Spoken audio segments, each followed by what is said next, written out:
مصیبت و پریشانی کا حل نماز ہے۔ کہتے ہیں کہ کوفہ میں ایک قلی تھا جس پر لوگوں کو بہت اعتماد تھا۔ امین ہونے کی وجہ سے تاجروں کا سامان، روپیہ وغیرہ بھی لے جاتا۔ ایک مرتبہ وہ سفر میں جا رہا تھا۔ راستے میں ایک شخص اس کو ملا۔ پوچھا، کہاں کا ارادہ ہے؟ قلی نے کہا، فلاں شہر کا۔ وہ کہنے لگا، مجھے بھی جانا ہے۔ میں پاؤں چل سکتا تو تیرے ساتھ ہی چلتا۔ کیا یہ ممکن ہے کہ 1 دینار کرائے پر مجھے خچر پر سوار کر لے؟ قلی نے اس کو منظور کر لیا۔ وہ سوار ہو گیا۔ راستے میں ایک دوراہا ملا۔ سوار نے پوچھا، کدھر کو چلنا چاہیے؟ قلی نے شار عام کا راستہ بتایا، یعنی جو راستہ عام تھا وہ راستہ قلی نے بتایا۔ سوار نے کہا، یہ دوسرا راستہ قریب کا ہے اور جانور کے لیے بھی سہولت کا ہے، سبزہ اس پر خوب ہے۔ قلی نے کہا، میں نے یہ راستہ نہیں دیکھا۔ سوار نے کہا، میں بارہا اس راستے پر چلا ہوں۔ قلی نے کہا، اچھی بات ہے، اسی راستے کو چلے۔ تھوڑی دور چل کر وہ راستہ ایک وحشتناک جنگل پر ختم ہو گیا جہاں بہت سے مردے پڑے تھے۔ وہ شخص سواری سے اترا اور کمر سے خنجر نکال کر قلی کے قتل کرنے کا ارادہ کیا۔ قلی نے کہا، ایسا نہ کر، یہ خچر اور سامان سب کچھ لے لے، یہی تیرا مقصد ہے، مجھے قتل نہ کر۔ اس نے نہیں مانی اور قسم کھائی کہ پہلے تجھے ماروں گا پھر یہ سب کچھ لوں گا۔ اس نے بہت عاجزی کی مگر اس ظالم نے ایک نہیں مانی۔ قلی نے کہا، اچھا مجھے 2 رکعت آخری نماز پڑھنے دے۔ اس نے قبول کیا اور ہنس کر کہا، جلدی سے پڑھ لے۔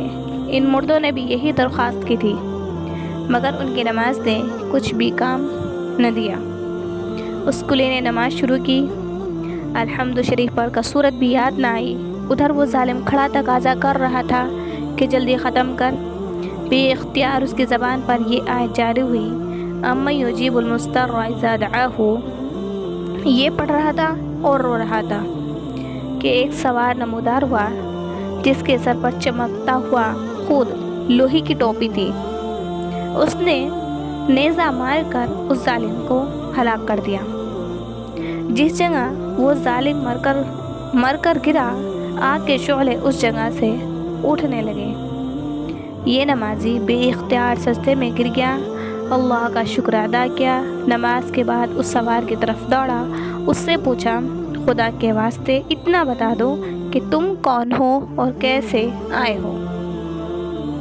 اس نے کہا کہ میں امن یجیب المضطر کا غلام ہوں، اب تم مامون ہو، جہاں چاہے جاؤ۔ یہ کہہ کر چلا گیا۔ در حقیقت نماز ایسی ہی بڑی دولت ہے کہ اللہ کی رضا کے علاوہ دنیا کے مصائب سے بھی اکثر نجات کا سبب ہوتی ہے اور سکون قلب تو حاصل ہوتا ہی ہے۔ ابن سیرین کہتے ہیں کہ اگر مجھے جنت میں جانے میں اور 2 رکعت نماز پڑھنے میں اختیار دے دیا جائے تو میں 2 رکعت ہی کو اختیار کروں گا، اس لیے کہ جنت میں جانا میری اپنی خوشی کے واسطے ہے اور 2 رکعت نماز میں میرے مالک کی رضا ہے۔ حضور صلی اللہ علیہ وسلم کا ارشاد ہے، بڑا قابل رشک ہے وہ مسلمان جو ہلکا پھلکا ہو، یعنی اہل ویال کا زیادہ بوجھ نہ ہو، نماز سے وافر حصہ اس کو ملا ہو، روزی صرف گزارے قابل ہو، جس پر صبر کر کے عمر گزار دے، اللہ کی عبادت اچھی طرح کرتا ہو، گمنامی میں پڑا ہو، جلدی سے مر جائے، نہ میراث زیادہ ہو نہ رونے والے زیادہ ہوں۔ ایک حدیث میں آیا ہے کہ اپنے گھر میں نماز کثرت سے پڑھا کرو، گھر کی خیر میں اضافہ ہوگا۔